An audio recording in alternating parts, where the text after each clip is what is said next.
और विशेष तौर पर बिहार में भारतीय जनता पार्टी के प्रदेश अध्यक्ष संजय जायसवाल जी को भी बधाई देता हूं कि आपने बहुत ही अच्छा काम किया है।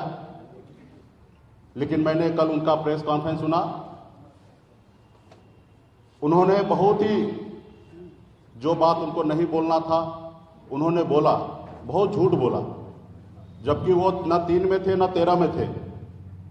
जब मेरी क्या डील हुआ, ये डील सिर्फ 2 लोगों को पता है, एक सनफ मल्ला को पता है और एक देश के गृह मंत्री श्री अमित शाह जी को भी पता है कि बंद कमरे में क्या डील हुआ। यहां तक कमरे के बाहर भी रहने का सौभाग्य संजय जायसवाल जी को प्राप्त नहीं हुआ था कि वो कमरे के बाहर भी खड़ा होकर कान लगा के सुने, और बिहार में किसी भी नेता को ये सौभाग्य प्राप्त नहीं हुआ। हाँ, कुछ जानकारी नित्यानंद राय जी को या हमारे मंगल पांडे जी को थे कि किस तरीके से दिल्ली में क्या बात हो रहा है, ये जानकारी उनको थे। तो इसलिए वो क्या डील हुआ, इतना झूठ फैलाने का आवश्यकता उनको नहीं था। उन्होंने तो विनर बन गया, 3 विधायक को लेकर बिहार का सबसे बड़ा पार्टी बन ही गया, तो उनको झूठ बोलने की क्या आवश्यकता है। तो इसके लिए मैं भारतीय जनता पार्टी को भी शुभकामना देता हूं, हमारे विधायक जो गए उनको भी शुभकामना देता हूं। और मैं आपको बता दूं कि मैं 18 साल की उम्र से मैं संघर्ष कर रहा हूं। अपनी जिंदगी को बेहतर बनाने के लिए मैं मेहनत कर रहा था, मजदूरी कर रहा था। एक दिन में 30 रुपया मैं कमाता था, महीने का 900 रुपया महीने का मैं कमाता था। और ये हम अपनी जिंदगी में संघर्ष करके मुंबई जैसे शहर में, जहाँ पे रहने के लिए घर नहीं था, जहाँ पे अपने आप को फ्रेश होने के लिए जगह नहीं था, पब्लिक शौचालय में जाना पड़ता था, ऐसी जिंदगी मैंने जिया है। फुटपाथ पे मैंने खाना खाया है, फुटपाथ पे अपनी जिंदगी को बिताया है। और वहीं से हमने संघर्ष करके मुंबई जैसे शहर में भी अपने एक अच्छा मुकाम मैंने बनाया। और उसके बाद बिहार में मैं आया, अपने लोगों का हक अधिकार के लिए मैंने देखा कि हजारों समस्या है, जहां हजारों समस्या वहीं पे मेरा भी जन्म हुआ था।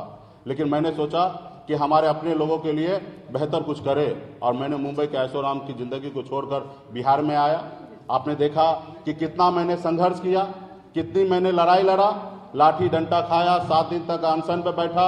जितना मुझे मेहनत करना था मैंने किया, और मेहनत करने के बाद 2020 में अच्छी तरीके से एक मुकाम मिला। माननीय मुख्यमंत्री नीतीश कुमार जी के नेतृत्व में बिहार में काम करने का मौका मिला, और लोगों को ये हजम नहीं हुआ। तो उन देखे कि ये व्यक्ति संघर्ष के दम पर जब हमें 11 सीट देने पर मजबूर कर सकता है, तो ये लड़का आने वाले समय में बहुत मेहनत करेगा, और शायद 11 सीट पे इनकी समझौता नहीं होगा, शायद 100 पे समझौता हो। तो उन्होंने ये देखा कि इसको कैसे रोका जाए, तो उन्होंने रोकने का काम किया है। और हम तो कुछ भी हाथ में नहीं था, जीरो में था। संघर्ष करना मैंने सीखा, और संघर्ष के बदौलत मैं यहाँ पे आया हूँ। क्या मैं अपने समाज के लिए आरक्षण मांग रहा हूँ, मैं गुनाह कर रहा हूँ?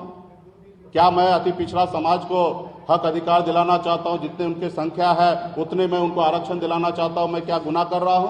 क्या मैं कर्पूरी ठाकुर जी का सपना पूरा करना चाहता हूं, क्या मैं गुनाह कर रहा हूं?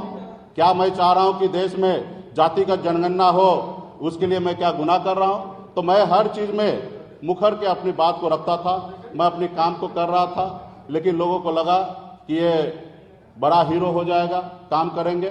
कल ही हमने बेतिया में करबरा